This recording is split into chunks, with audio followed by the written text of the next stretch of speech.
Red storm rising, more evidence. Russia announcing today a plan to build military infrastructure in the Arctic, as well as facilities on a disputed island chain near Japan.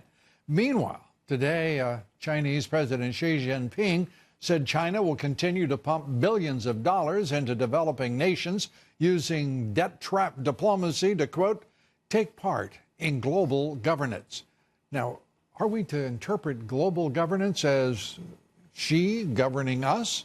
Well, let's explore that. Joining us now, columnist for The Hill, Fox Business contributor, radio talk show host David Webb. Good to have you here. Good to see you, Lou. Let's start with Xi making these reassuring noises about just wanting to take part in global governance. Do you suppose he's thinking more in the neighborhood of like 95% or maybe 100% of global governance would be China's? Well, that's what he's thinking, but let's look at what he's been doing. The BRI, the Belt and Road Initiative, the expansion, the loan at high interest rates to other countries. What he's done in everything from capitals like Bangalore, where there's technology, to South and Central America. He wants to trap people in owing China. Well, he's trying to trap right now, and some would say he has trapped Panama, Ecuador, and is obviously interested in making new friends throughout our hemisphere.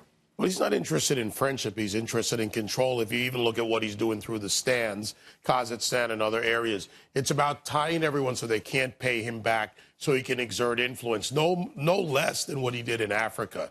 Well, what happened to the Monroe Doctrine? I know John Kerry got rid of it November 2 years ago, but shouldn't we leave some room to say, you know, this has been our region of influence and we're going to continue that? But we're not hearing that right now from the State Department, from the Defense Department. Yeah, and to be fair, that's a miss. I believe that's a miss by the administration. Now, in the background on this, and I've done some checking over the last few months, the economic leverage game that we're playing with China may be a way to bring them back, because they're bound to us, as you know, just like we are to them in economic terms. They who?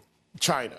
And if in some way Trump can lessen their economic capability, then maybe that will be used. But Xi today made it very clear that he will not be reformed, and was adamant in his statements and unnecessarily, let's say, strong, as he emphasized that they will not be accountable, which really means that he wants to steal in perpetuity hundreds of billions of dollars of our technology, our intellectual property. He will continue to be a mercantilist and run surpluses with the United States, and the hell with this president. So I think we're on notice now.